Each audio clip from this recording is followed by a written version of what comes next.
Hey everyone, welcome to this week's live 420. Today I'm joined by Xavier Gaya, principal consultant at Avitas Global. Javier has over 25 years of experience in cannabis cultivation and breeding and has led large-scale medical cannabis projects around the world. Javier, it's nice to have you with us. Thank you for staying up late to talk about weed with us. Easy, easy. My pleasure. Awesome. So today, we're going to be talking about growing long flowering cannabis varieties indoors. We'll be taking questions from the viewers. And viewers, if you have any questions at any point, feel free to stick them in the chat there. We'll answer them. But I want to start off by talking about what is a long flowering variety for folks that don't know, and what sets it apart from modern quick flowering varieties. So what I know is that these are strains or cultivars that are going to be generally either sativa or haze and have lineage that trace back to long flowering land races from Africa and Asia, usually. Is that right? Would that be your... Yeah, the origins certainly. Yeah. You find these equatorial strains now, all over, even in Central America, quite removed from there. But yeah, those would be the origins historically. So I left out Central America. So Asia, Africa, Central America, generally, the land races. Yeah. Yeah. So in the case of the Thai 5 haze that I was growing recently, that traces its heritage back to Thailand, obviously. And so these are long flowering land races that grow vigorously, grow exceptionally tall. This one, in the case of this one, so tall that I couldn't fit it under my ceiling. And then, so I'm wondering, that it makes you wonder, like Thai varieties, like in original habitat, they must grow with such vigor. And they have these like pliable stems. You can just bend them in circles. They grow super tall. I feel like it's like meant for hurricane resistance, So Yeah. my question to you is, how does somebody grow something that's meant for jungles and like hurricanes in their home basement? How do you take that down, sit it in your house? There's a lot there. Plants that are hardy in hurricanes often like windier conditions. So that's one thing to get into a little bit later on. But I think one thing to highlight is that I think that the plants that are reaching these longer heights are also because they're originally from places that are very bushy.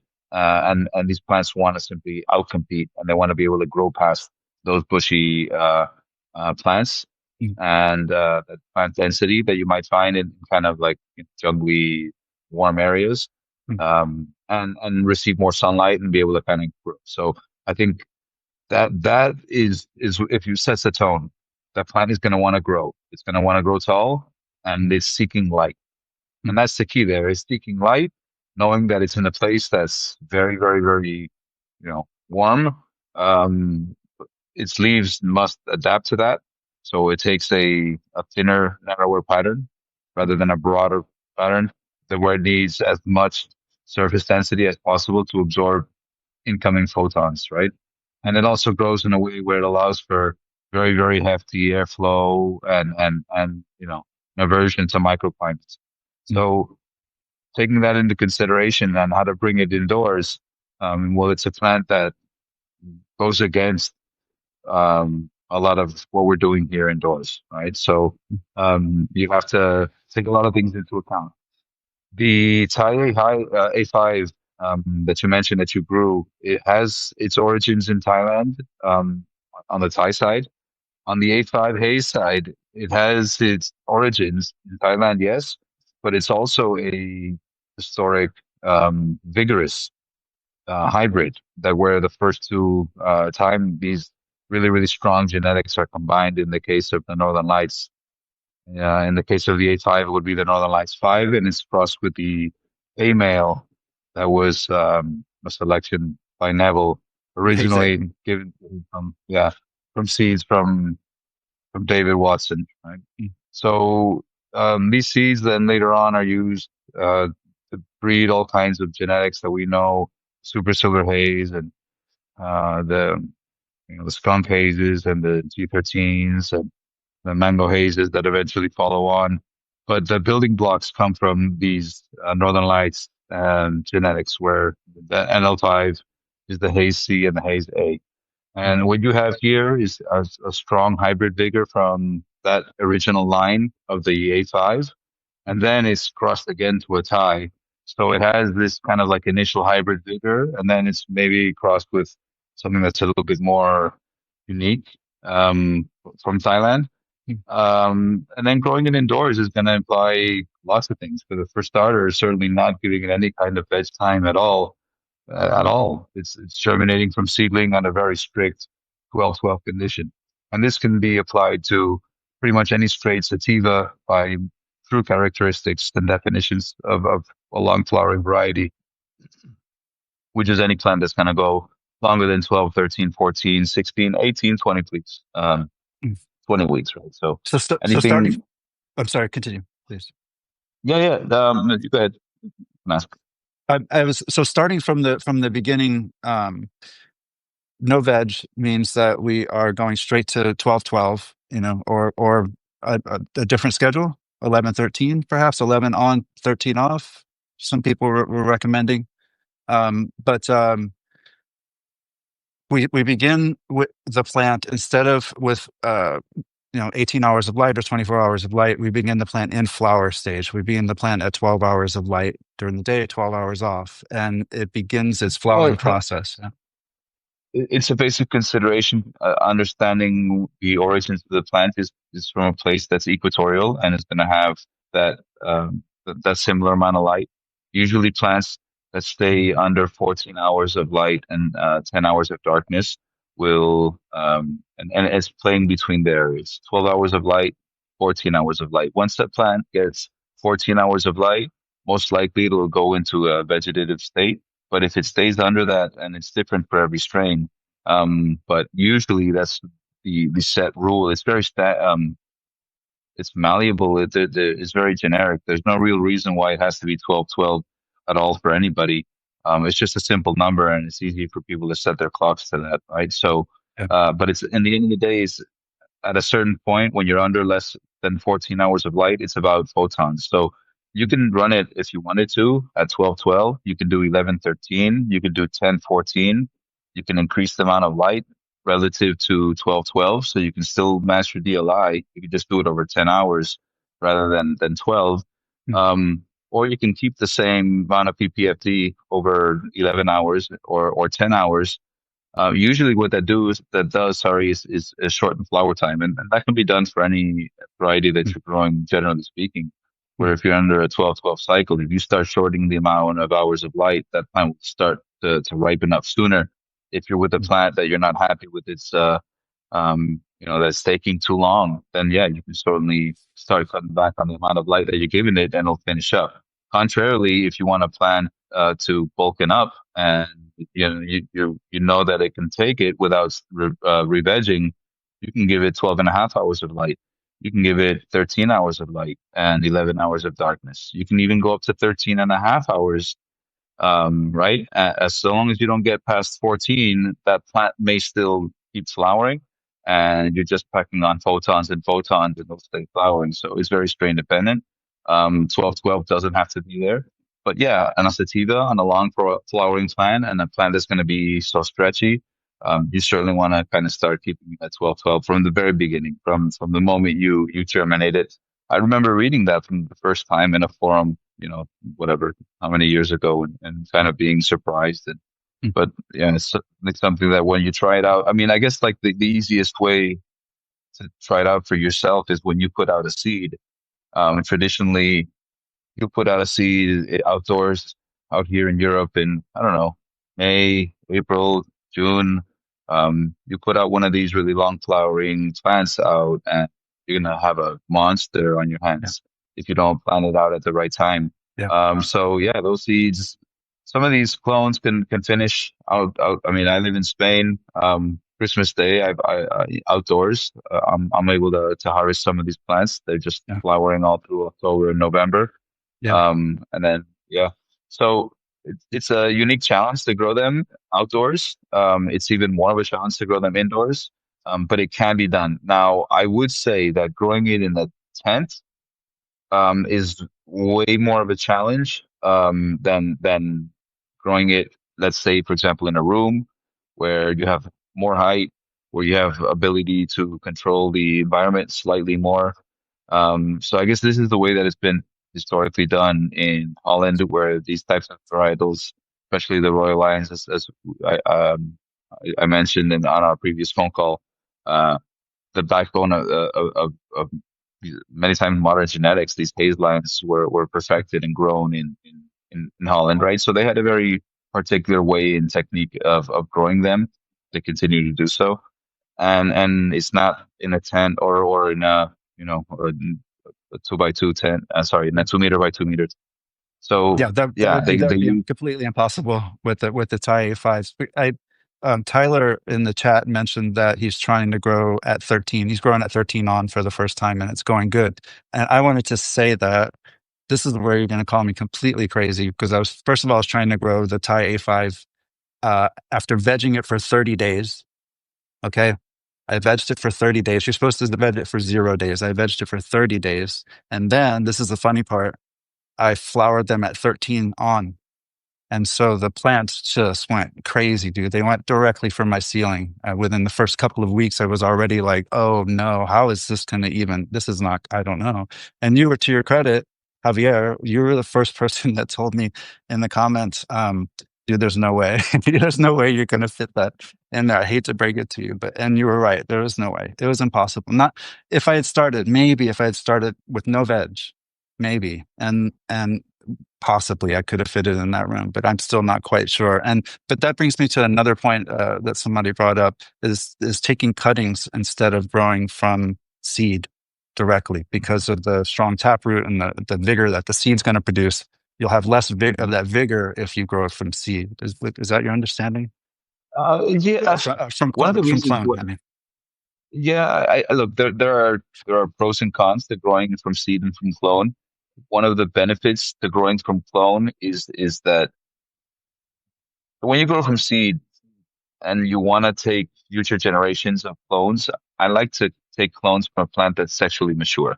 So oftentimes that implies waiting for um, the first signs of sex to show, right? And in traditional hybrid, that can take 6 to 8 weeks of vegging the plant.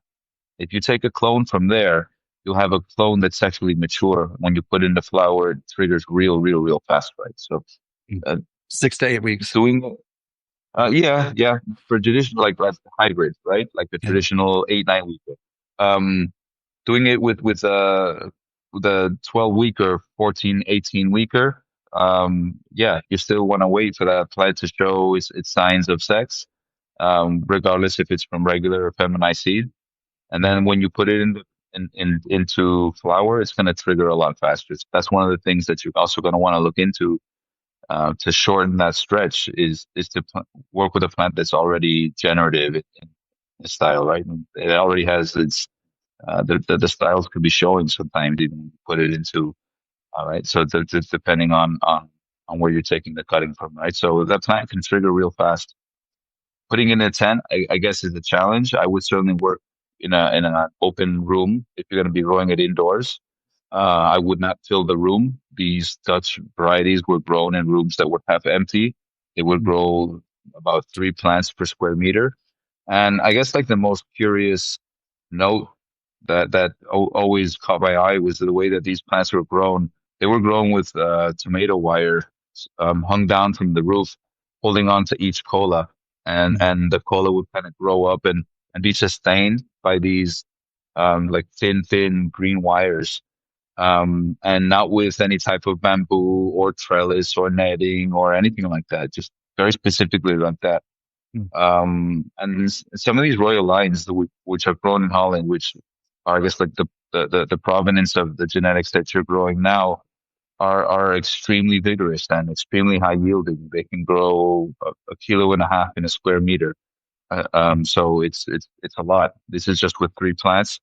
Granted, it is a long flowering time, but this is high grade cannabis, right? So sometimes it's worth it to put out that long effort, as we were speaking about a little bit on the Yeah. call earlier.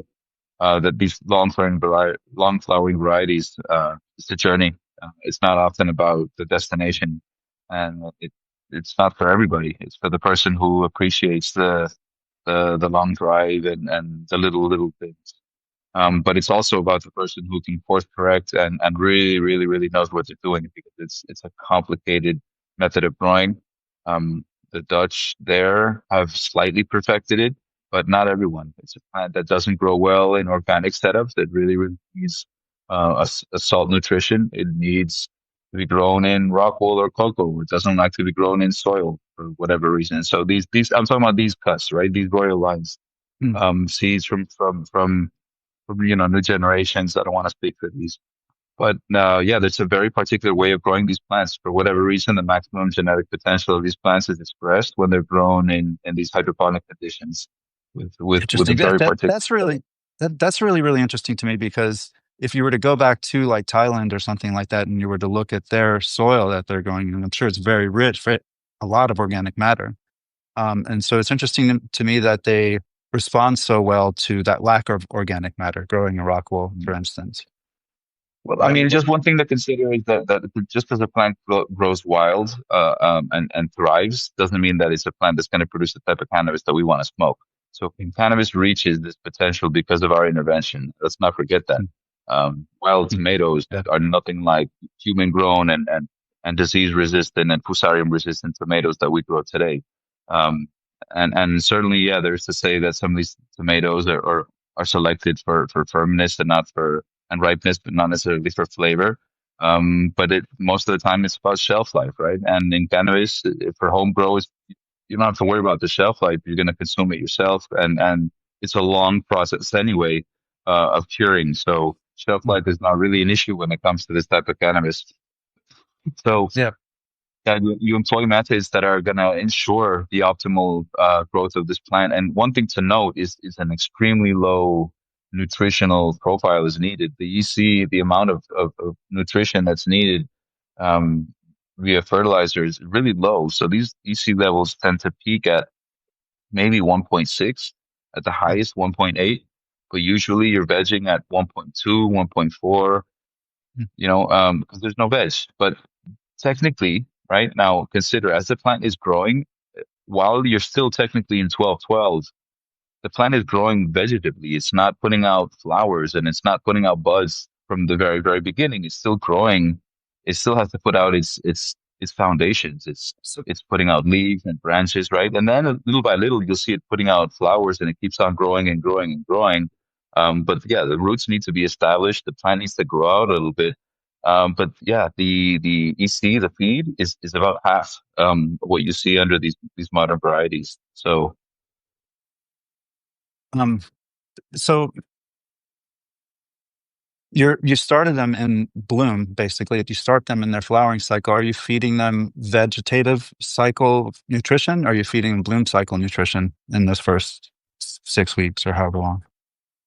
So th- I'll, I want to speak to the Dutch way, which are the ones who have mastered this exceptionally. It's a little more simplistic the way that they do it. It's an A and B solution. They're working with salts. So they'll obtain salt from Yara or Haifa. And basically it's an MPK, which is monopotassium phosphate, and then they'll have micronutrients and then they'll have a calcium nitrate, and it's not really much more. They'll have it as an A and B solution. The proportion and between one and the other might vary if they're in veg or in flour, or the ratio between them might kind of slightly change. But it's not necessarily a veg or a bloom. It's a simple two-parter, and the EC values are adjusted as the plant is kind of going up and down, right? So this is a very simplistic way of doing, but it's still employed around the world in all kinds of crops, including cannabis, especially in places where you're kind of growing at scale and in a low or mid cost type setting, right? There are fertilizers like King Solomon, which now it's still a two-part, but it's a veg two-part and a bloom two-part. But in this case, you'd just be using the bloom two-part anyway from the very beginning, right? It would be a little bit less loaded in nitrogen than the veg, but essentially the ratios are still very similar. And yeah, I think the key thing to note is just a very low EC because the salt in the substrate will over time rise and rise and rise. Um, and the amount of airflow that's needed in the room, I think that's also another thing to consider. You didn't really get into the flowering side, which is really where the real challenges start coming in. Because when that plant starts flowering, it still needs nitrogen for 10, 11 weeks, which oftentimes is completely different than with a hybrid where you're cutting it out around 6 or 7, where you want to try to get that plant to release some of those final nutrients and get that clean Bernathy. But with these plants, you can't do that. You need to kind of push the nitrogen continuously a little bit longer. But you need to still have those 4 weeks at the end where you can start dialing back. But yeah, these nutritional needs are different than anything else. And the challenge then when it starts happening is the colas, they start swelling and getting big and big. And I'm talking about the size of your head big, like large, Yeah, sorry. really big and all the way top to bottom, right? So that's how they are able to obtain these extreme yields from simple plants. So the amount of airflow that's needed is bestial. You need proper airflow, and as a matter of fact, the fans, where traditionally you might have them above or below the substrate, or even below the tables with air movers. Oftentimes they'll even have big fans pointed at the colas, and maybe once an hour, every 5, 10 minutes, or however long they're blowing through slowly, trying to get air through the colas. Um, because yeah, those things can also be rotting on the inside. And again, they're growing in Holland and places where um, it can be dry, it can be wet, depending. But they're trying to find the location where it's as dry as possible. But there are cases where they can be caught. You may have seen photos or videos of people having snow on their roof, and where there's no snow, they can, they see that there's a grow there. So people do they get caught, but they have to supplement the coffee shop somehow. So they had to figure out ways of doing it. So, but yeah, Yeah. the Dutch really figured out. At least for the hazes, I can say that. Yeah, the best stuff comes out of South Holland. So Okay. eventually makes its way up to the coffee shops. Well, Dwight joined us on the chat, and Dwight says that's what we use. Speaking of the fertilizer, that's what we used in the 80s and 90s. Same mix for bloom.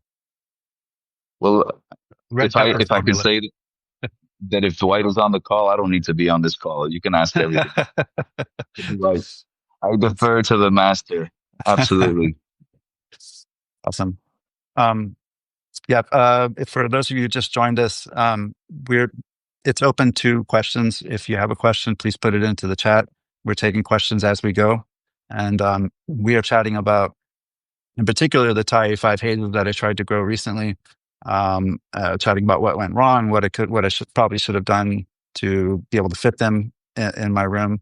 But we got to the point where so we went like 6 weeks or 8 weeks even from seed, and we've the plant has matured, and we're ready to put it into flower now, right? And we're going to switch it to 12-12. For me, I use soil based.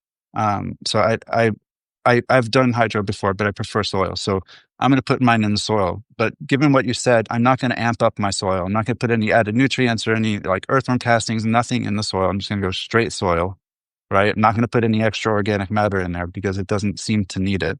And I would run synganics or just straight synthetics on it in this 12 Yeah, 12 yeah. cycle. Well, yeah. So you certainly want to work with the living matrix. There's nothing wrong with that. It can assist as your buffer for those moments when there's possible deficiencies in either your formulation or the plant is ill for whatever reason. So yeah, it's the pH can be off. So that microbial life is no harm. You don't necessarily have to load it up with plenty of things. You can have some worm castings, and can have some I don't know chlorella. I don't know, you can get kind of you don't have to get too crazy, but you don't have to mend the soil too much. But the syngenic approach is certainly interesting. There's a little bit of a debate, or at least I kind of disagree, if you want to call it. Oftentimes, what I'm hearing from the USA, the syngenic approach is actually working with an inert substrate like rockwool or cocoa and feeding an organic fertilizer. And that's not the method that I would do it. I would absolutely do it the other way around. And most importantly, because for my context, which is where I work in pharmaceutical cannabis and cultivation in Europe, there's extreme risk to microbiological Determination. limits and Yeah. contamination. So exposing yourself with to potential biofilm or pseudomonas aeruginosa, which is a really dangerous bacteria that grows in biofilm. So yeah, that's certainly not the fix that you want. Your internal uh, quality teams will be rejecting batches left and right. So you try to keep it as inert as possible. And in this case, if you wanted to have a living soil, yeah, you could top it up with your salts, and that could work. Um, I think the biggest thing that when you're working with cocoa or rockwool relative to the soil-based mediums is the ability to control the drybacks and you be the one who's in charge of everything precisely. And in this case, the plant is going to need, regular shots throughout the day, where in soil, you're maybe watering once every 2 or 3 days. And that you're not always meeting the exact requirements of the plant. So I think that's generally why these plants would acquire the potential to someone really meet its maximum genetic potential. I mean, for me, I think it was obvious when I was in Holland with these characters and they showed me the flowers that were grown in their traditional approach. And then their friends who grow it in organic or in, or even LEDs. These plants are usually grown under high pressure sodium, the Dutch way. So they don't grow as well for whatever reason. They were smaller, they were spindly, they didn't smell as well, they didn't burn as well. And then these other Dutch guys come through with the way that they've been doing it under, just a very keeping it simple approach, but it's the way that it was taught to them, preserved by Neville and his crew. I mean, I have the formula right here. It's 40 years old. I'm sure Dwight will, will recognize it. So, yeah, I would consider potentially cocoa or rockwool. I like cocoa a little bit more because you get a little bit more root penetration on the sides of the block and you have a little bit of a buffer, but yeah, is the way that it's usually done by these old guys. So I'm going to run it at low EC. Um, and somebody else suggested, I think it was Brandon Roberts, if you keep the temperatures warmer at night, it can keep stretch down, was his observation. Yeah, yeah, that's the diff. I believe it's called.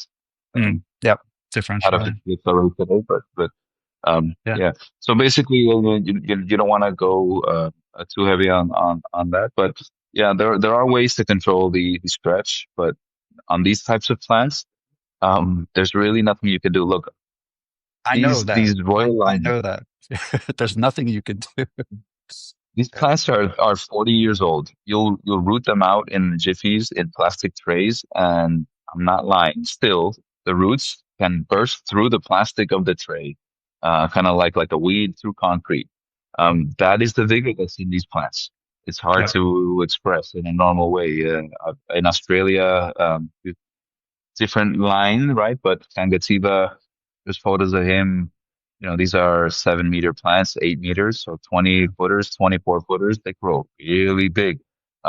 So yeah, trying to tame a beast like that in a little tent is really tricky. Yeah. And that's why it's just I I mean that's why I didn't know how to say it any other way. It just jumped at me when I saw your plant. I was like, "Ugh."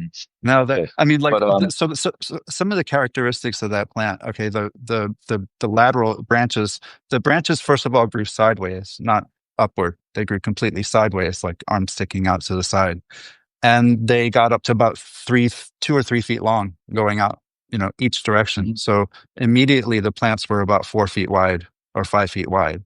Um, and my growing space is about 6 feet wide. So I was cutting branches off, trying to make everything Okay. fit.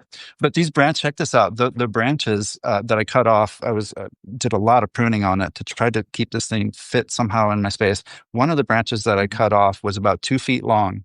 And I made a bouquet out of all these branches and put it in my wife's office for her.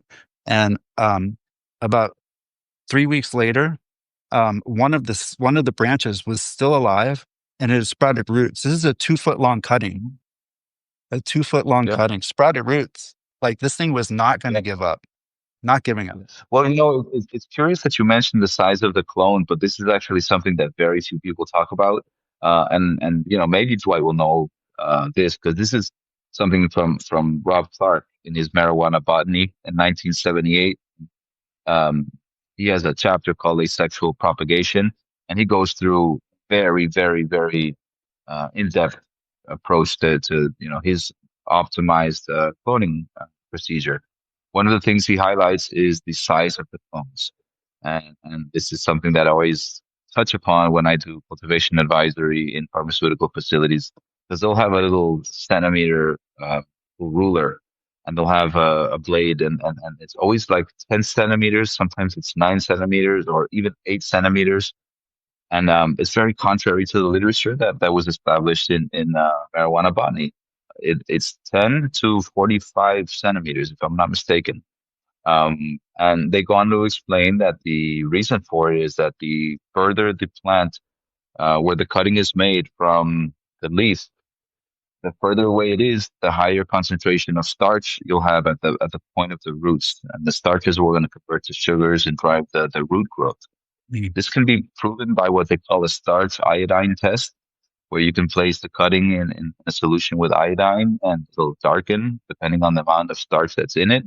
And then you can see which cutting has more or less starch in it. And then that's going to drive root growth. Right? So, um, but yeah, that's the bigger the clone is, it has that potential to that bigger rooting potential, right? So, yeah, you can get really, really big clones and they can be putting out roots if it's vigorous enough with just water.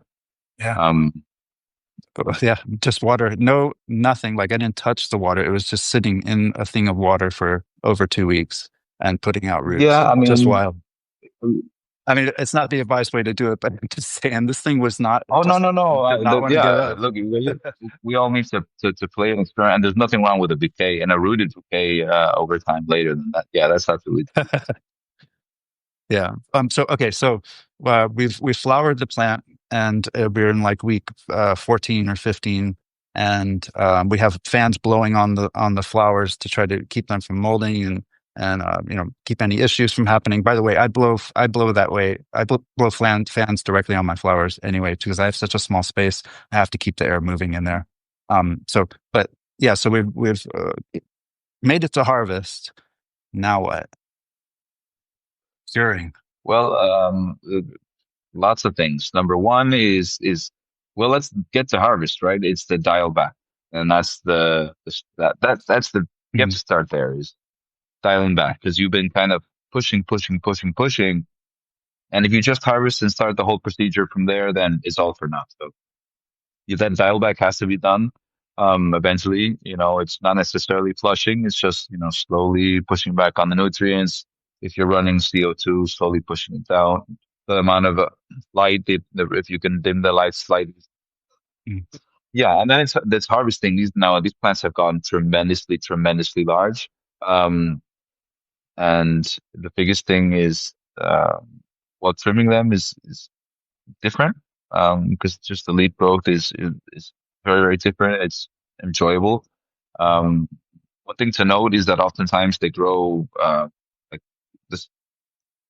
They're not dense flowers that grow in a spiral way. They're thinner, kind of like I don't know noodles, if you want to say, kind of Mm. like tortellinis or something. They kind of like Mm. poke out through the flower Little and fingers. that allows for yeah, and that kind of allows for that. Oftentimes it could be from overheating and what they call foxtail, but often that's the genetic, right? That Mm. these sativas have that pattern because they allow for better air growth, and if there's any type of fungal infection, it's more localized, so you can kind of go in and remove it without having to remove the entire Mm. depth or inside of the cola, as happens with some more modern hybrids. So that's one thing to note.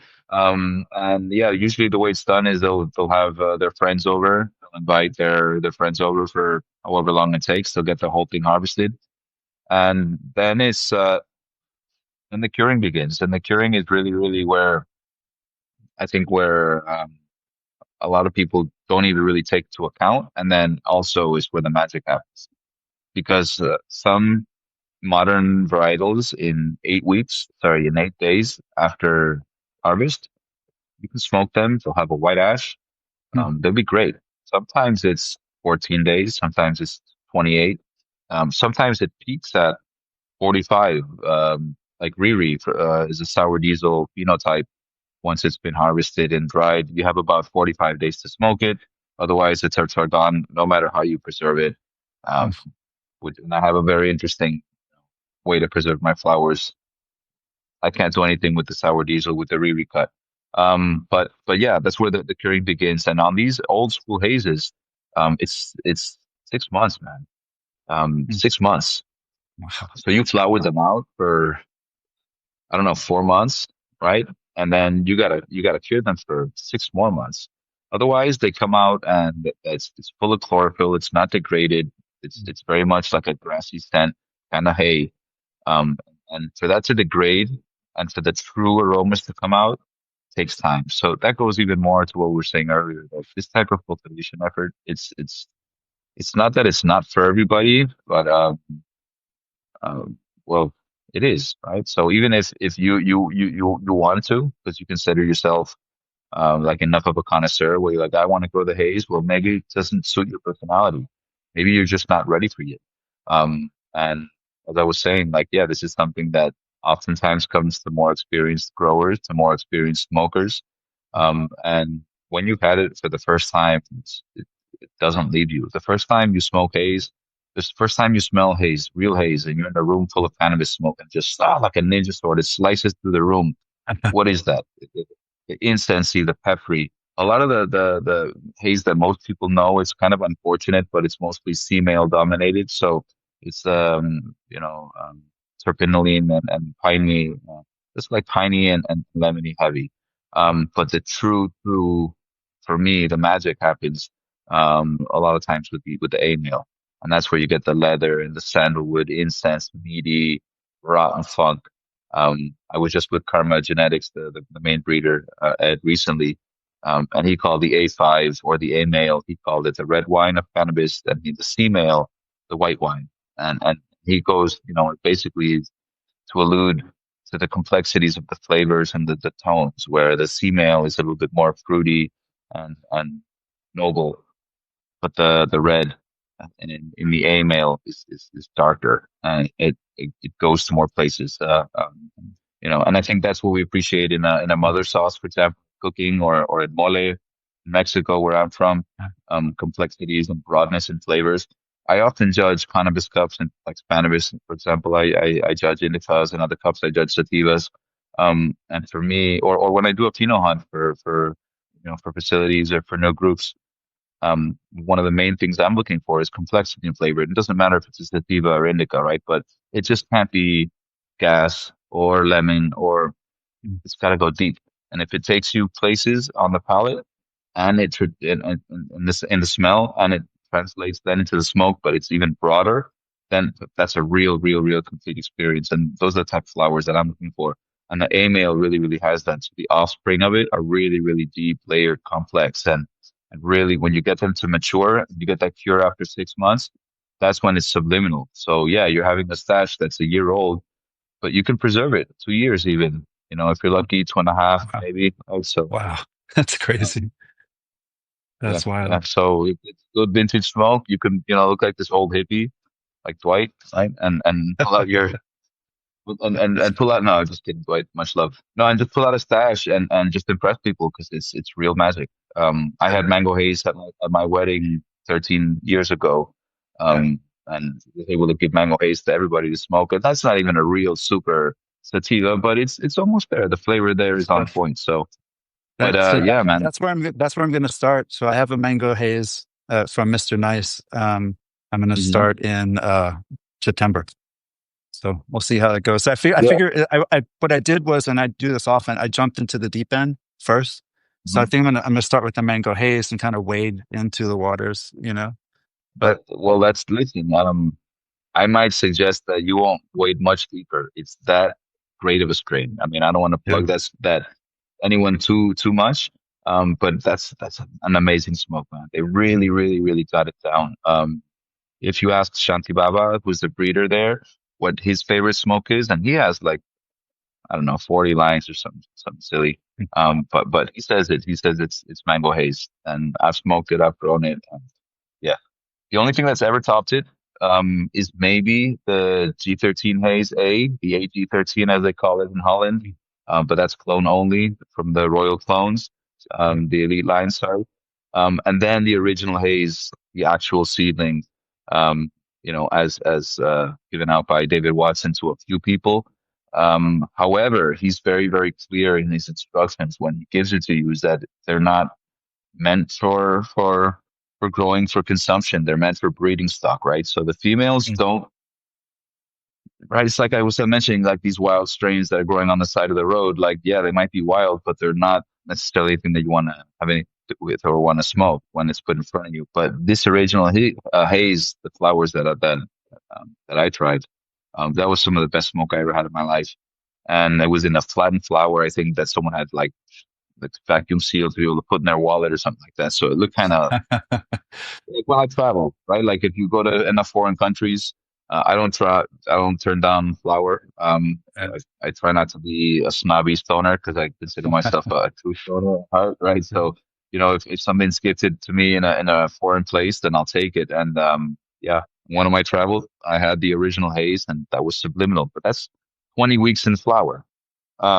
But yeah, I wonder if we're gonna, as a society and as a cannabis community, if we're gonna eventually move back towards those hazes. I sure would like to see that, because the market's really, it's filled with candy and gas, and there's some mm, fantastic cultivars out there, but it's um, it's that flavor like you're referring to is something different. It's something very unique and more like a fine wine. And I yeah, hope that like people start making nutrient lines for long flowering varieties, for instance, making it more easier for home yeah, growers and yeah. you know. But again, like it's just there's a reason why you don't see in many places. You go on a tour in Holland and you'll find like the real thing. You'll so hard to find. You might Yeah. find Super Silver Haze or a supposed Super Silver Haze by G13 in a few coffee shops, but there's like one place to get the real thing. It's like the damn grit, and then you have, Mm. and it's not even a major part of their selection. It's just because one of these old school growers still does it for them. They'll have the Plant Haze or Old School Haze, Mexican Haze, and maybe a few others. The the C5 might show up, but it's really hard to get these real flavors, even there. In commercial facilities, like none. I've heard of one place in Malta that one day aspires to have a legal facility and it will all be hazes. The Dutch guy, who knows? Maybe. I hope he's able to achieve it. That'll be for 500 lucky members who live in Malta. So that's not going to hit that big global. So yeah, in Cali, there's one or two guys, Kevin Jodry and Shiloh Massive, and there's Bamboo, and there's a few people out there who are into these old schooler varieties, but it's just generally not something that's been embraced. Like back then, it was in the forums you could find people who were into it. A lot of people in Australia, New Zealand, these are people who are into really these long farrowing strains. But for indoor growers, it's really restricted. And 10 growers, it's like even less.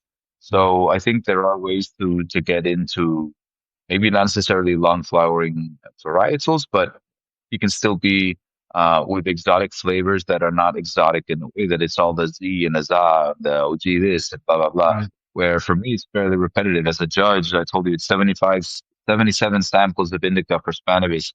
They were 55 were all the same, essentially, right?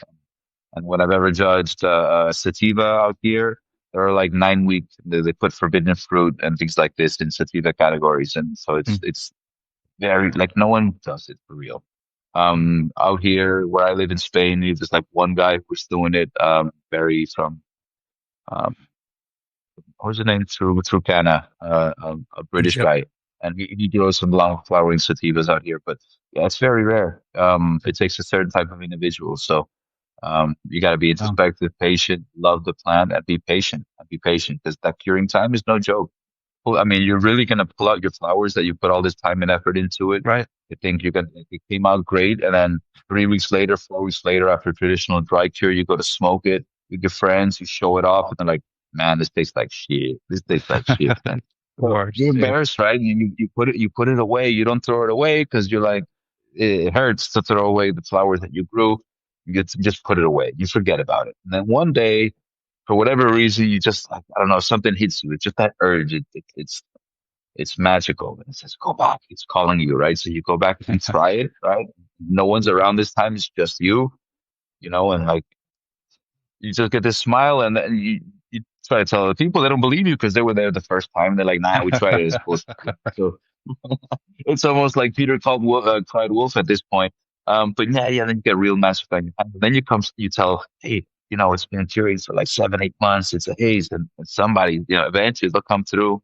Um, but but yeah, it's not for everybody, right? So Michelle, like you're in a special crowd, and I think also it's a good community. They'll embrace you. But yeah, next time, you know, remember you're not walking alone here. Reach out to the brethren, I'm going to reach out and to they'll you let for about the mango haze. I will reach out to you for sure for some guidance. you. Uh, Well, I will reach out to you when it's finished because I want to smoke it. Perfect. All right, everyone. Well, thank you. That is all the time that we have for today. And Javier, it was great talking to you about growing long flowering cannabis varieties at home. And I want to thank all the subscribers of Home Growers International for joining us today and all the great questions and comments. And so thank you, Javier. Yeah, thank you to everyone. I'm not wearing my glasses. I have terrible eyesight, but I've seen a bunch of hearts going up and down, so that's Yeah, very flattering. Thank you, buddy. And awesome. yeah, not able to see any questions, but I hope you got it all covered, Mitchell. Otherwise, I, you guys can reach out to me. yeah, we got And Take anybody's questions. You guys send me some messages, and I'll respond with as much love as I can. Yeah, we got it. We got it. Awesome. All right, Javier. Thank you so much. We'll see you all. I'll see all the viewers out there, Home Growers International. We'll see you next week. Javier, thank you so much. We'll talk to you soon. My pleasure. Thanks, everybody. Bye bye. Take care. Bye.